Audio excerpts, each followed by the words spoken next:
Bismillahirrahmanirrahim. Dear students, I hope all of you are fine and enjoying good health. Dear students, today we are going to start the chapter number 5, English class 9th, and the topic is daffodils. क्या आपने कभी daffodils देखी हैं?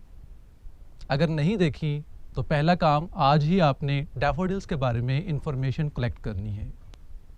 तो चलते हैं अपने topic की तरफ. सबसे पहले हम पोइट के बारे में पढ़ते हैं. The poet is William Wordsworth. William Wordsworth was born at Cockermouth in Cumberland, UK on April 7th, 1770.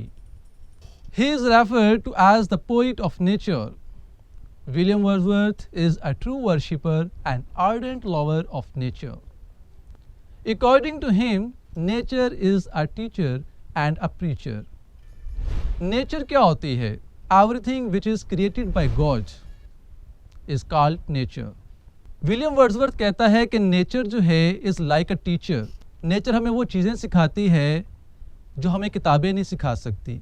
ये कहा जाता है कि if we wants to go towards God, अगर हम अल्लाह का अरफान हासिल करना चाहते हैं, अल्लाह की पहचान हासिल करना चाहते हैं, तो we should concentrate on the things created by Allah Almighty.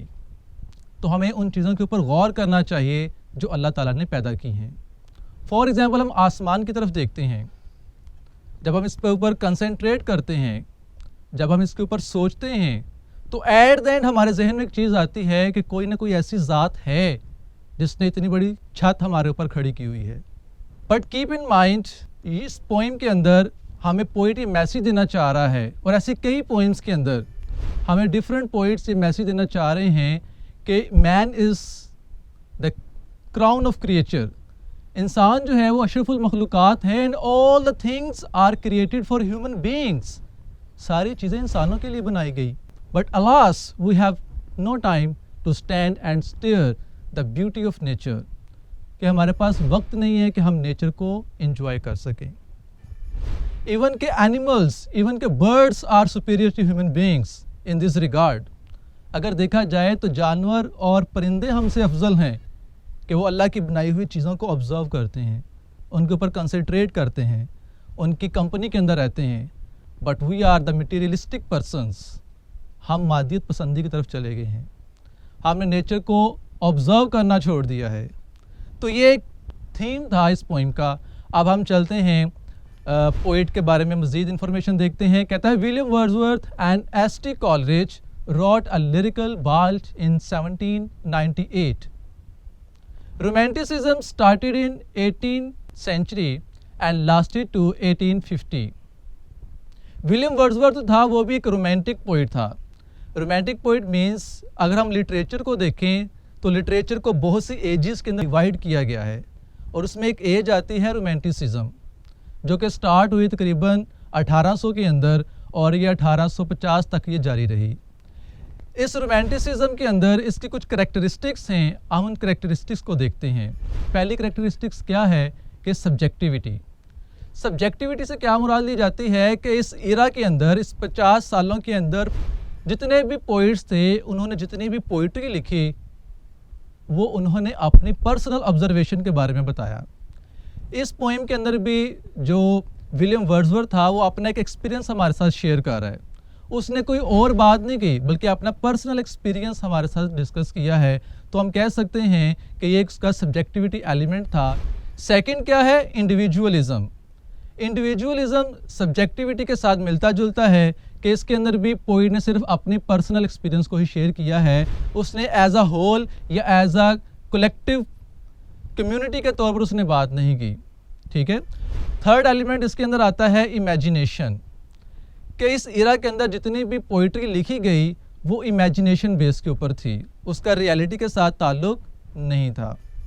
Poet अपने ख़यालात को, अपने नज़रियात को जो है पोइट्री के रूप के अंदर हमारे सामने पेश करता है. और चौथा जो मेन एलिमेंट है इस रोमांटिसिज्म इरा का वो है लव फॉर नेचर. कि नेचर से मोहब्बत दिखाई गई है हमें रोमांटिसिज्म के अंदर.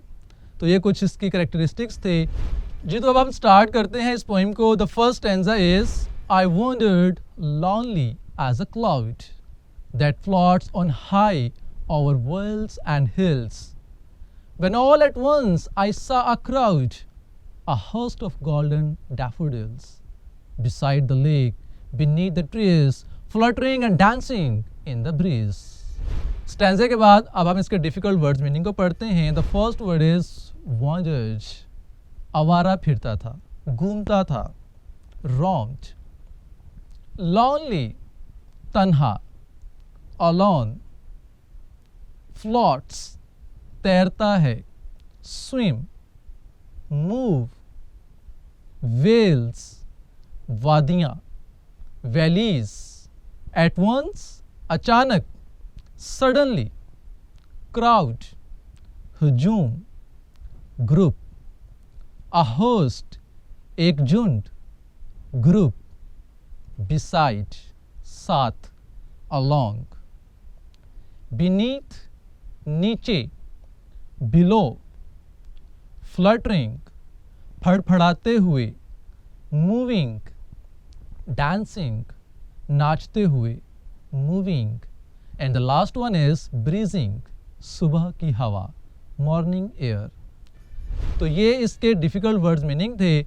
अब हम इसकी ट्रांसलेशन करते हैं. The first line is I wandered lonely as a cloud. शायर कहता है कि मैं बादल की तरह तन्हा मारा मारा घूम रहा था. That floats on high over vales and hills, जो पहाड़ियों और वादियों के ऊपर बुलंदी पर तैरता है. यहाँ पर पोइट ने एक सिमिली यूज़ की है. अपने आप को उसने क्लाउड के साथ, बादल के साथ कंपेयर किया है कि जिस तरह बादल हवा के अंदर अकेला घूम रहा होता है, इस तरह मैं भी वादियों के अंदर अकेला तन्हा आवारा घूम रहा था. When all at once I saw a crowd, जब मैंने अचानक एक हजूम देखा. किस चीज़ का हजूम? A host of golden daffodils, सुनहरे गुले नरगिस का एक झुंड देखा. गुले नरगिस क्या है? फूल हैं. उसने फूलों का एक झुंड देखा.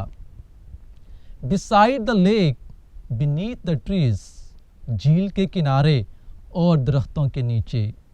Fluttering and dancing in the breeze, और ये जो गुले नरगिस थे जो बादे नसीम में फड़फड़ा और रक्स कर रहे थे. तो ये इसकी ट्रांसलेशन थे. आप पेपर के अंदर आपको क्वेश्चन क्या आता है? दो तरह से क्वेश्चन आएगा. एक तो आपको स्टैंजा दिया जाएगा, आपने इसकी एक्सप्लेनेशन करना होती है, रेफरेंस टू द कॉन्टेक्स्ट, और फिर एक्सप्लेनेशन करना होती है, या फिर आपने समरी लिखना होती है. तो हम यहाँ पर दोनों ही चीज़ों को डिस्कस करेंगे. सबसे पहले हम देखते हैं कि आपने रेफरेंस वाले क्वेश्चन को किस तरह से डिस्कस करना होता है. रेफरेंस में आपने क्या बताना होता है कि ये स्टैंजा किस पोइम से लिया गया है और इसके पोइट का नाम क्या होता है. इसको आप एक लाइन बनाकर भी लिख सकते हैं. आप जस्ट पोइट का नाम और पोइम का नेम भी लिख सकते हैं. यहाँ पर जैसे लिखा हुआ है हम उसको पढ़ते हैं कि these lines have been taken from the poem entitled daffodils written by William Wordsworth. Next है कॉन्टेक्स्ट. कॉन्टेक्स्ट होता क्या है पहले हमें ये पता होना चाहिए. कॉन्टेक्स्ट बेसिकली होता है कि जो स्टैंजा आपको दिया गया है, या जो लाइन्स आपको दी जाती हैं, उसके ऊपर क्या बात हो रही होती है और उसके नीचे क्या बात हो रही होती है. ठीक है, तो ये बेसिकली कॉन्टेक्स्ट होता है. देखते हैं इसमें क्या लिखा है. The poet sees some daffodils which were growing on the bank of a lake. They were very charming. Whenever the poet is sad, he recalls the same sight of golden daffodils and becomes very happy. इसके बाद है explanation. Explanation के अंदर क्या है कि जो lines, जो स्टैंजा आपको दिया गया है, आपने उसको सिंपल इंग्लिश के अंदर डिस्क्राइब करना होता है. अब हम पहले स्टैंजे की एक्सप्लेनेशन को पढ़ते हैं. कहते हैं in these lines the poet says that once he was walking through the valleys and hills. He says that he was moving about like a cloud which sails over the valleys and hills. Suddenly the poet saw a large number of golden daffodils. They were growing along the bank of the lake under the trees. They were moving and waving fast. They were dancing in the cool air. So dear students, यहाँ पर हमारा stanza number 1 complete होता है.